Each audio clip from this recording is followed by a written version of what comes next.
We figure in today's prices, the package being proposed by the Highway Department would produce an additional $111 million per year.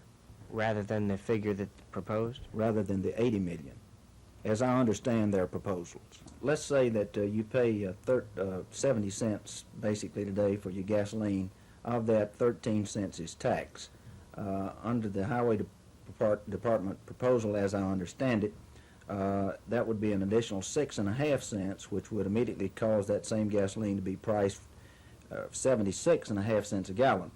Now, if we carry that on further, say 1981, and agree with Mr. Schlesinger that an additional 15 to 20 cents may be added at the pump, Montgomery motorists would be paying about 23 cents per gallon gasoline tax, 14 cent state, 4 cent federal, and about 2 cent local. So, and that would cause the pump price by that time to be approaching 91 cents.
Approximately 1:15 p.m., the Magic Mark, located 1620 South Decatur Street, was robbed by a black male, described as being approximately 40 years old, 5 feet 11, 225 pounds.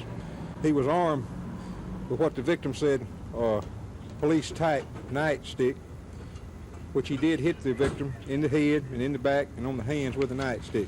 Took an undetermined amount of money.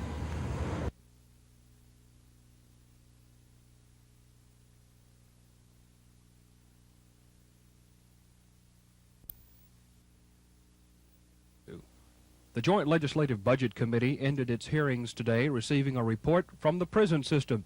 Prison manager Robert Britton said his first priority is the hiring of more guards. He said it's obvious that we have a very serious shortage. At the same time he was talking about needing more guards, he said he is requesting no more money than the governor has recommended, $29.8 million. The Prison Oversight Committee had recommended $32.3 million. In addition to the guard situation, Britton said they need more prisons just to keep up with the current needs, and he called upon the members of the legislature to help him in the search for prison sites. And so we're going to have to address those problems, and I feel like it is a very important problem, and I'll be starting on this in the next 2 to 3 weeks, investing in communities. And again, when I come into your districts, I sure would appreciate some help with the local community, and because we're going to have to do quite a selling job, because everybody thinks it's great to have prisons, but as long as it's across the other side of the state. And but it's everybody's problems, and we're all going to have to work together on it too. Britton, who has only been on the job a couple of weeks, said the penal system could increase its own revenue by expanding the farm system and installing new prison industries. Dennis Latham, WSFA TV News at the Capitol. A few minutes ago, the wardens. The Southeast Alabama Health Systems Agency helps plan federally funded health care programs for 17 counties. Only about 10 persons came to today's public hearing. And how many people in this area will be affected by the plan that you eventually develop? About 700,000, I would think. All of the population of the 17-county area. How do you account for the lack of interest in the health program? I hope they have confidence in the professionals of the area, and I believe it is an expression of the confidence that the people of the area have in the professionals. Carter says more persons came to initial meetings which assessed people's needs. The plan soon will go to the full 85-member council. One of the priorities of the new program is to provide medical care in areas where there is none. Lisa Nielsen, WSFA TV News reporting.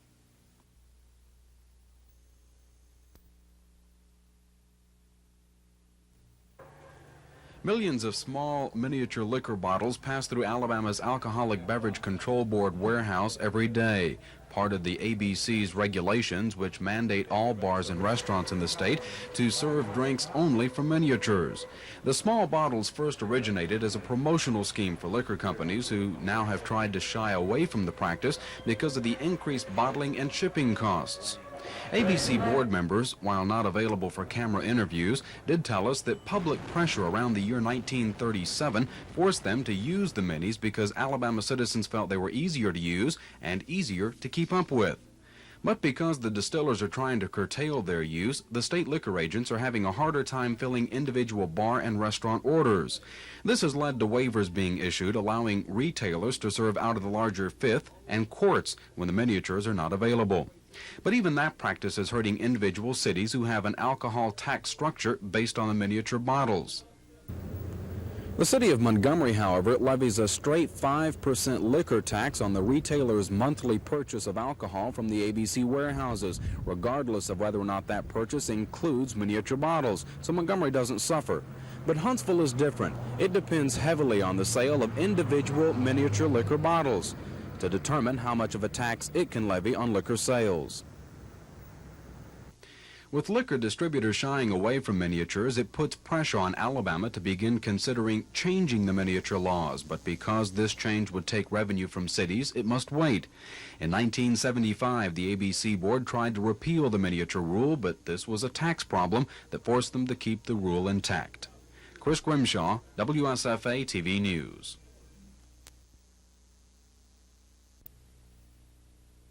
I endorse it. I'm highly in favor of it.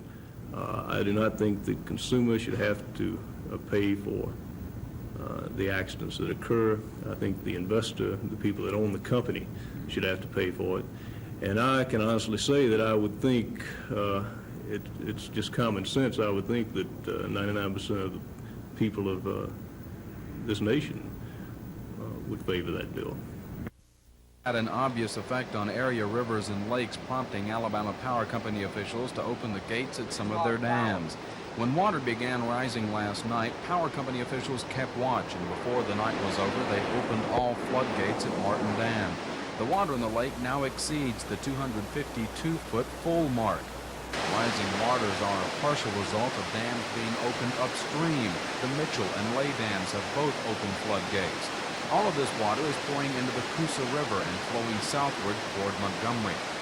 To the east, water is also rising in Lake Martin. Officials have opened several gates at Martin Dam to help counter the water levels.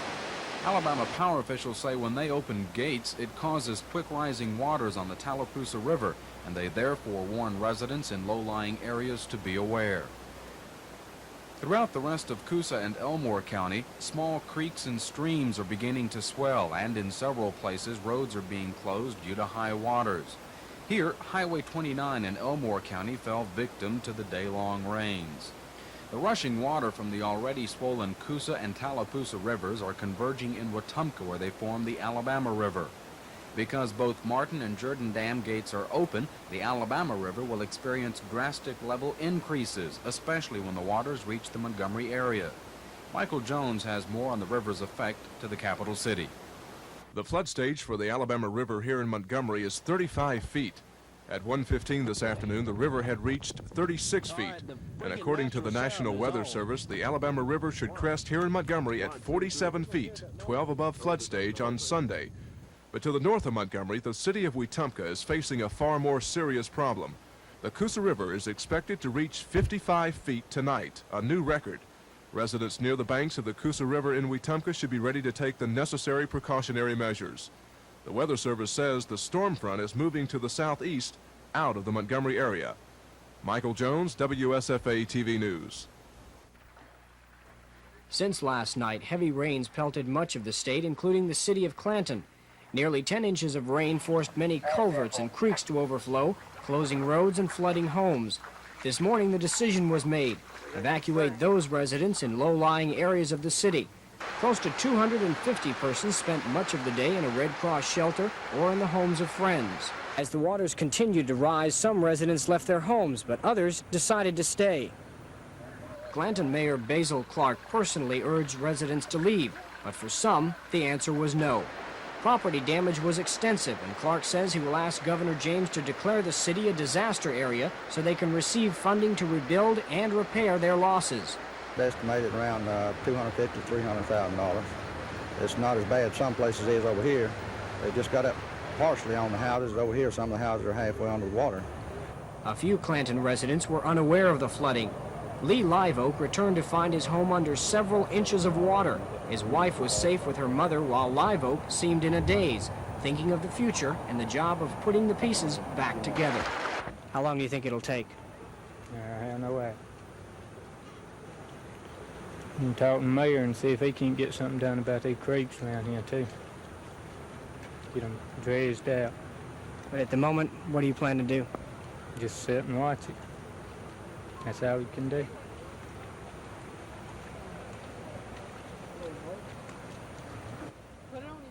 From Clanton, Alabama, Paul Roth, WSFA TV News.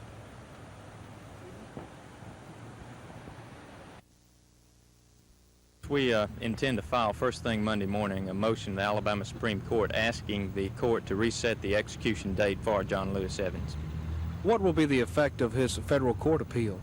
Well, the federal collateral attack that was filed earlier this week asked the court, the federal court in Mobile, to set aside his conviction and to issue a stay of execution until it has time to consider whether or not to set aside the execution. But until an execution date is set, the federal court will probably not issue an order staying the execution date. In other words, the Alabama Supreme Court will have to set an execution date as a preliminary matter. Given the federal litigation, how long do you think it could be before John Lewis Evans might actually face execution, given that they don't rule it unconstitutional as far as the death penalty statute itself? Through the district court in Mobile, through the Fifth Circuit, and then through a petition to the Supreme Court from there, anywhere from 2 to 4 years is a likely indication from past cases.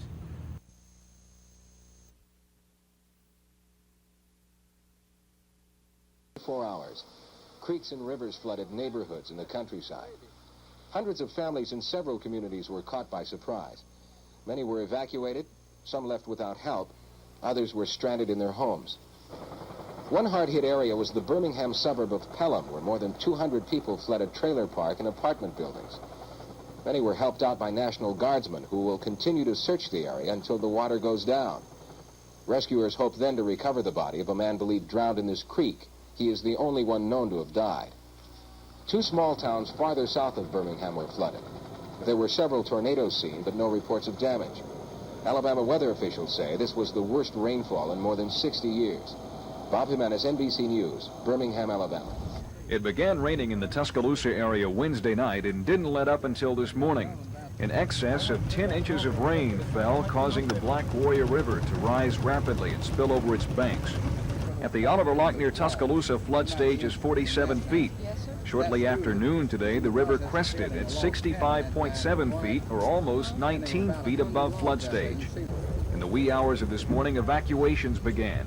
By mid-afternoon, about 100 residents were in special shelters, but many more were driven from their homes who stayed with friends or relatives. Even animals had to find a new home. Downtown Northport is under 6 feet of water. Both homes and businesses suffered severe damage from the rising current. As of tonight, the water started to recede very slowly, at the rate of 1/10 of a foot per hour. Tomorrow morning, civil defense officials will begin the task of assessing the damage. Early damage estimates run into the millions of dollars. Local officials are making an effort to get Senator Donald Stewart into the flooded area tomorrow, as they hope Stewart can instigate a disaster declaration from President Carter for the area. Fortunately, there were no serious injuries reported as a result of the flooding. Evacuations were also carried out today due to flooding in Clanton. Paul Roth has more. Since last night, heavy rains pelted much of the state, including the city of Clanton. Nearly 10 inches of rain forced many culverts and creeks to overflow, closing roads and flooding homes. This morning, the decision was made: evacuate those residents in low-lying areas of the city. Close to 250 persons spent much of the day in a Red Cross shelter or in the homes of friends. As the waters continued to rise, some residents left their homes, but others decided to stay. Clanton Mayor Basil Clark personally urged residents to leave, but for some, the answer was no. Property damage was extensive, and Clark says he will ask Governor James to declare the city a disaster area so they can receive funding to rebuild and repair their losses. Estimated around $250,000 to $300,000. It's not as bad some places is over here. They just got up partially on the houses. Over here, some of the houses are halfway under the water. A few Clanton residents were unaware of the flooding. Lee Live Oak returned to find his home under several inches of water. His wife was safe with her mother, while Live Oak seemed in a daze, thinking of the future and the job of putting the pieces back together. How long do you think it'll take? I have no idea. You can talk to the mayor and see if he can't get something done about these creeks around here, too. Get them dredged out. But at the moment, what do you plan to do? Just sit and watch it. That's all we can do.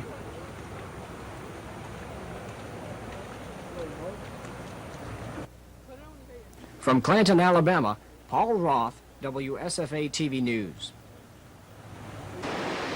The extremely heavy rains have had an obvious effect on area rivers and lakes, prompting Alabama Power Company officials to open the gates at some of their dams. When water began rising last night, Power Company officials kept watch, and before the night was over, they'd opened all floodgates at Martin Dam. The water in the lake now exceeds the 252-foot full mark. The rising waters are a partial result of dams being opened upstream. The Mitchell and Lay dams have both opened floodgates. All of this water is pouring into the Coosa River and flowing southward toward Montgomery. To the east, water is also rising in Lake Martin. Officials have opened several gates at Martin Dam to help counter the water levels. Alabama Power officials say when they open gates, it causes quick rising waters on the Tallapoosa River, and they therefore warn residents in low-lying areas to be aware. Throughout the rest of Coosa and Elmore County, small creeks and streams are beginning to swell, and in several places, roads are being closed due to high waters. Here, Highway 29 in Elmore County fell victim to the day-long rains. The rushing water from the already swollen Coosa and Tallapoosa rivers are converging in Wetumpka, where they form the Alabama River. Because both Martin and Jordan Dam gates are open, the Alabama River will experience drastic level increases, especially when the waters reach the Montgomery area. Michael Jones has more on the river's effect to the capital city. The flood stage for the Alabama River here in Montgomery is 35 feet. At 1:15 this afternoon, the river had reached 36 feet. And according to the National Weather Service, the Alabama River should crest here in Montgomery at 47 feet, 12 above flood stage on Sunday. But to the north of Montgomery, the city of Wetumpka is facing a far more serious problem. Some homes in Wetumpka already are underwater. For those residents, it's a matter of trying to save what's left. But others are trying to move out before the water reaches them. The National Guard and several citizens are trying to move some 85 mobile homes from the Coosa River Mobile Home Park. Those with dry homes are hoping they'll stay that way.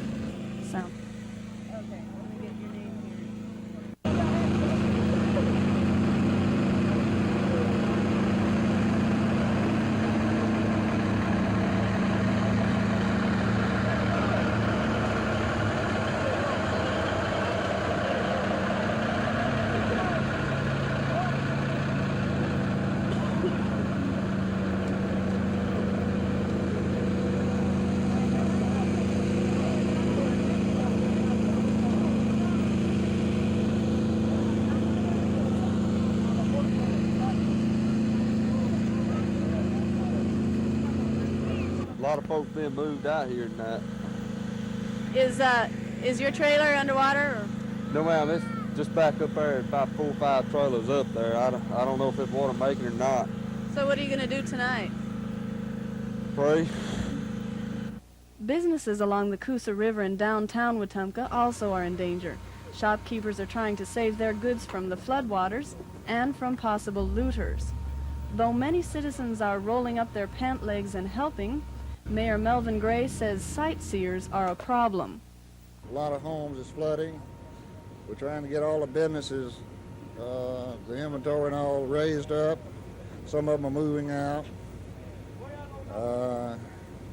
We do have a lot of spectators, and I would like to urge all of them to try to stay out of Wetumpka because we're having such traffic problems.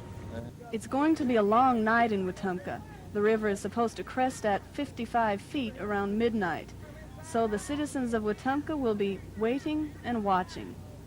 Lisa Nielsen, WSFA TV News, Wetumpka. More than 200 Klansmen chanted from Selma High School to a speech and rally at Selma City Hall.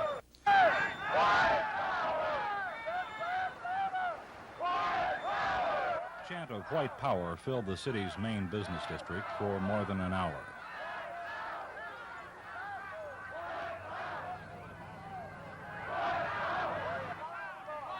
Black citizens of Selma also chanted. Some marched parallel to the Klan, shouting Black Power.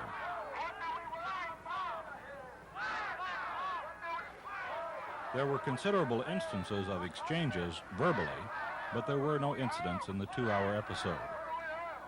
At the City Hall, the Klansmen addressed those who marched and those who had gathered to hear them. Mayor Joe Smitherman also talked to the group. Oftentimes, both speakers had to outshout the audience.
The Klansmen then retraced their route back to the high school and dispersed.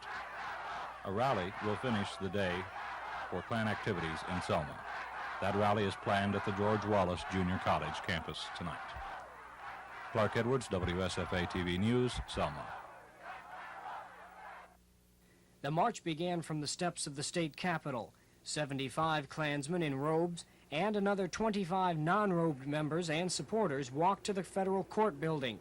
Shortly after the first step was taken, the white power chants began, while a plane trailing a banner encouraging others to join the organization flew overhead. The majority of persons lining the streets as the Klan paraded by were black. Some laughed openly, others just watched. In the event of any confrontation between the Klan and those watching, police protection was extremely tight. Officers blocked off traffic until the group had passed, and at the federal court building kept their eyes open for any sign that would lead to trouble. Speaking from the steps of the federal court building, State Grand Dragon Don Black proclaimed the group and its followers have a tough job ahead.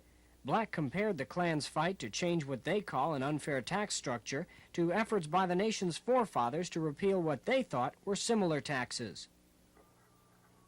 We're paying billions of dollars of your money for minority welfare, paying billions of dollars for foreign aid in which we're selling out our best friends to the communists. After his speech, Black and his followers marched back to the Capitol, disrobed, and went home. Later tonight, the group will hold a rally at a local speedway. Paul Roth, WSFA TV News.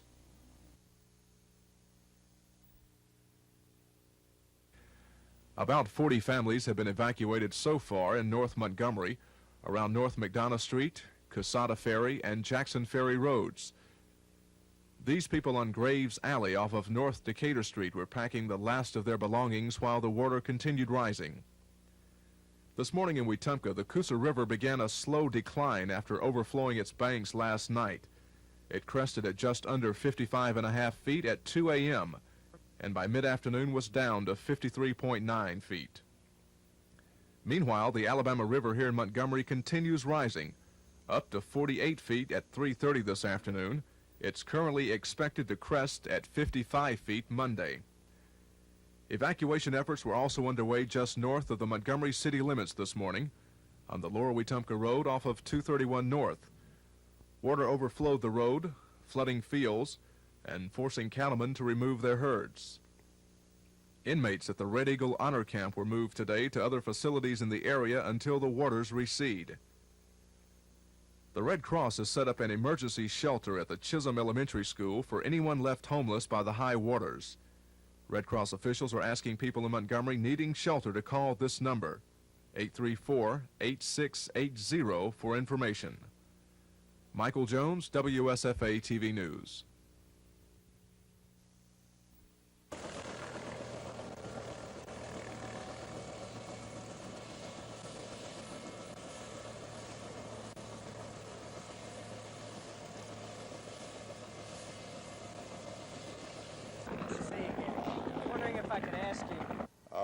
The Demopolis area will be hard hit. We've got another 6-foot rise before it crests down there. That's what the Corps of Engineers tell us, and that crest is anticipated Wednesday or Thursday. So what we're concerned about now, we've got people still in low areas. We've got a lot of cattle strung all over that area, and we'd like to try to get them out where we can use trucks, as you can get people and furniture on trucks and roads much easier than you can do in boats. So that's what we're trying to do, is get people to move, to realize that where they see water today, 24 hours, it'd be 6 foot more water there, and even tonight it'd be a couple of feet, and that makes a lot of difference. As best we can tell, the Wetumpka area, Tuscaloosa, has crested now. I hope that's the case. And we're concerned about that water converging on Demopolis as your rivers run together. In 1961, they had a terrible flood, and we anticipate levels will reach the 1961 level. And I think we've got the equipment and personnel there to react, but we want to be sure. Are there any areas that you plan right now to declare as disaster areas? I'm sure there are a number of areas up and down the Warrior River. And of course, Wetumpka area, and as I review the damage, particular bridges, we're going to have a lot of counties that we will declare where there was flood damage and ask for disaster aid first thing Monday morning. Well, I lost, the water's about up to my knee, and I lost my sofa, and my dresser's got a little wet at the bottom. I think I lost my refrigerator. I don't think it's too bad though. If it rises, I'll lose everything though. How bad's your house? It's pretty bad. It smells bad, you know, from the water, and the water's real dirty. It's just trash everywhere. But I think I don't know, if it gets any higher, I've just lost everything. I hope not. It's supposed to get higher. Yeah, I lost a lot, man. Maybe I can get my dressers up. That's the main thing, is my dressers got some more clothes in them. And if I can get them up a little higher, maybe I won't lose much. We hurt. I'm afraid you're hurt. I appreciate it. Bye.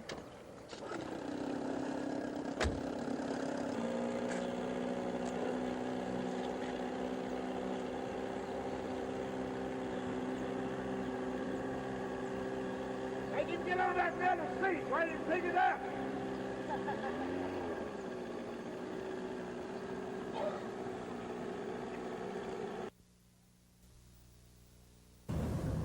It's hard to believe on such a nice day that people's homes are being flooded.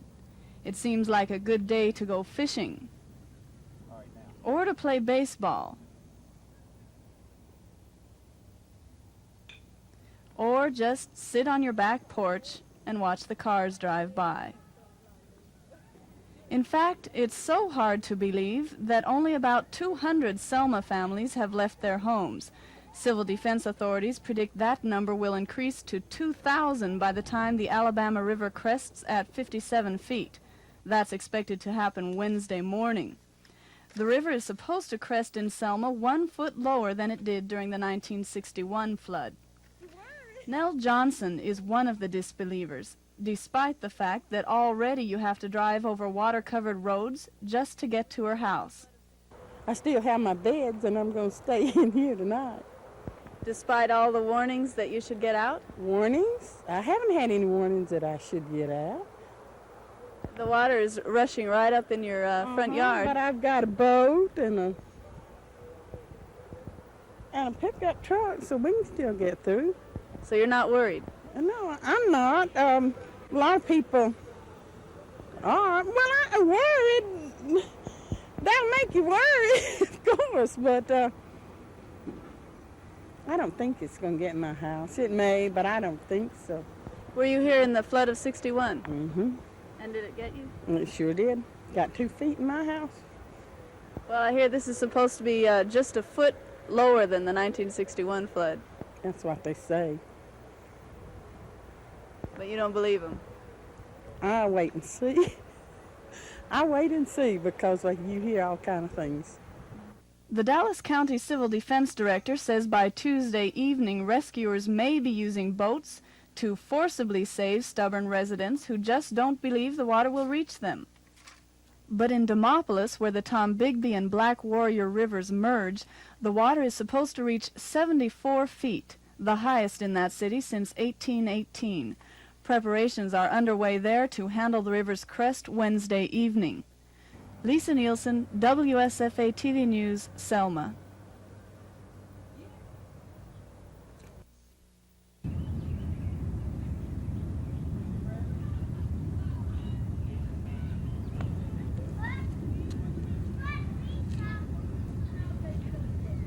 Not much activity.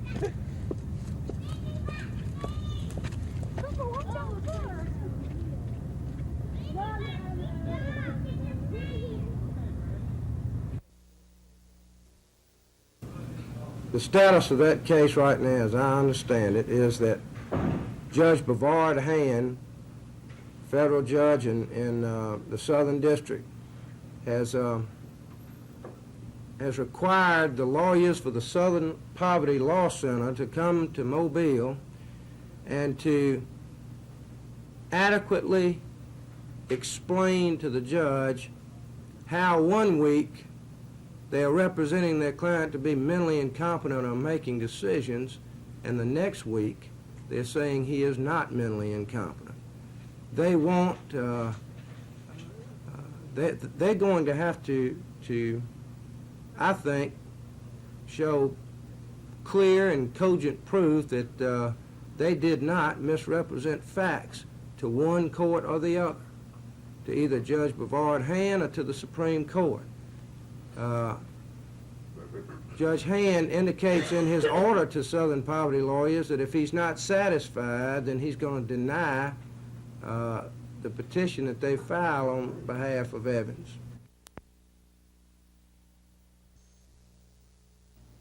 More than half of the lawmakers who will flood their way into the Capitol halls on Tuesday will be new to their jobs. The task of the men and women to represent their districts will be monumental, especially in dealing with the issues that will face them over the next few months. In the forefront of pending legislation are the education and general fund budgets. Both of these money bills will be under close scrutiny because of economy measures promoted by Governor James. Aside from the budgets, a major piece of legislation will be the new Constitution proposed by the governor. That document faces a rough time in several areas, including the initiative and recall provisions. A bill that some legislators say will determine if the governor's honeymoon with the legislature is over will be one to raise highway tax revenue. Such a tax, as is proposed, would be placed on a percentage of the wholesale price of gasoline. Other legislation that has been pre-filed with the House and Senate might also bring spirited debate. The first bill in the House is one introduced by Representative Alvin Holmes of Montgomery. It would remove the state from the retail liquor business over a period of 5 years. Another House bill would allow the newly elected members of the Public Service Commission to take office the day after the general election. Several states are already considering legislation to raise their legal drinking age. Such a bill has been pre-filed in the Alabama House. It would make the legal age 21 instead of 19. In the Senate, several bills have also been pre-filed. These include one which would give a tax deduction for energy-saving devices. Another would prohibit the state from using a barter system. And a companion bill to one in the House would raise the legal drinking age in Alabama from 19 back to 21. Many of the issues anticipated for this first year of the four-year term of the legislature are significant, but it must be remembered that those issues which arise out of the quagmire of state politics will also test the legislature on how adequately it represents the people. With more on one of those issues is Michael Jones. Alabama is the only state in the Union without a consumer protection law. Today in Attorney General Charles Graddick's office, Graddick and State Senator Don Harrison announced the pre-filing of Alabama's first such law. Harrison will sponsor the bill in the Senate, and Representative Euclid Raines will sponsor it in the House. The proposed bill, called the Deceptive Trade Practices Act, outlines 22 sales techniques defined as illegal. Attorney General Graddick says all legitimate businessmen should rally to support the bill. The legitimate business people in this state should be the first to come forward and get behind this bill, because they've got so much more to lose than the consumer in some aspects, because the criminals that are operating and doing the same type business affairs that they're doing in a manner that's not legitimate gives them a bad name and gives the state a bad name. If the bill is approved by the legislature, Alabama would join 44 other states that have placed responsibility for consumer protection in the Attorney General's office. Consumer issues in the state are presently handled through the Governor's Office of Consumer Affairs. Attorney General Graddick acknowledges that protecting the rights of consumers will be a new experience for him. Graddick says he'll have to take the job one step at a time, learning from both his successes and his failures. Michael Jones, WSFA TV News. From a sheltering standpoint, we were very fortunate in either placing them in homes with friends or relatives during the day today. Last night we had shelters at different locations, but today we were able to place all recipients that had damage or water still in the homes with friends and relatives.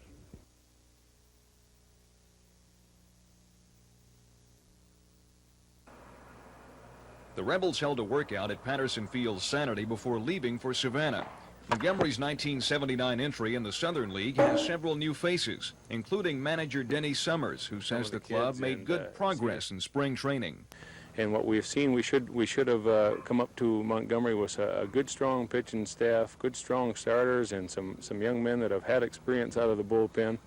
I think we should be able to catch a ball. Defensively, we should be all right. If there's an area I think that maybe we have a little shortcoming, it might be in the power department. But we plan to do some hitting and running, bunting and stealing, and maybe we manufacture some runs that way. At Saturday's workout, Summers ran down the starters for tonight's season opener in Savannah. Dave Steffen's going to be the opening day pitcher for Montgomery over in Savannah this year. And the little background on Dave is that he's a three-time wrestling champ in the state in high school wrestling. And we don't expect Dave to be tiring on us for the late inning. Big, strong kid, features a good fastball, and this will be Dave's first year in the starting rotation, as last year he was used primarily in the bullpen. John Upshaw, we're counting on John to work with our pitching staff a lot. He is showing us good knowledge in spring training concerning setting up hitters. He calls an intelligent game. He works well with it, understands each of our pitchers. He understands their personality, and we're looking for him to do us a good job behind the plate. Freddie Holsworth comes to Montgomery Rebels with 3 years major league experience, and we're very certain counting on him strongly in the starting role this year. Todd Irvin, graduate of Stanford University in microbiology, and we're looking for Todd to be kind of our infield leader, keep our club together, spray the ball around. He'll be hitting in the second position, hitting and running, using that hole on the right side to hit through. Marty Castillo, he's a June draft of '78. He went out, played a half year at Lakeland, hit about 260 for us down there, has displayed a rifle-like arm from third base, and they're looking for big things from Marty in the future at Detroit. Frank Lucy is a player we obtained from the Philadelphia Phillies over the winter, and Frank will be sharing the catching duties with John Upshaw and going to supply us, I'm sure, with a little of our power in our attack. Bobby Nandon. Bobby has had a little problem this spring training. He did something to his right thigh and has been a bit slow healing, but we did give him the time that he needed in spring training, and we're hoping that come opening day he'll be ready to give us 140 good solid ball games up the middle. The Rebels will return to Montgomery for the home opener Friday night against Charlotte. James Spann, WSFA TV Sports.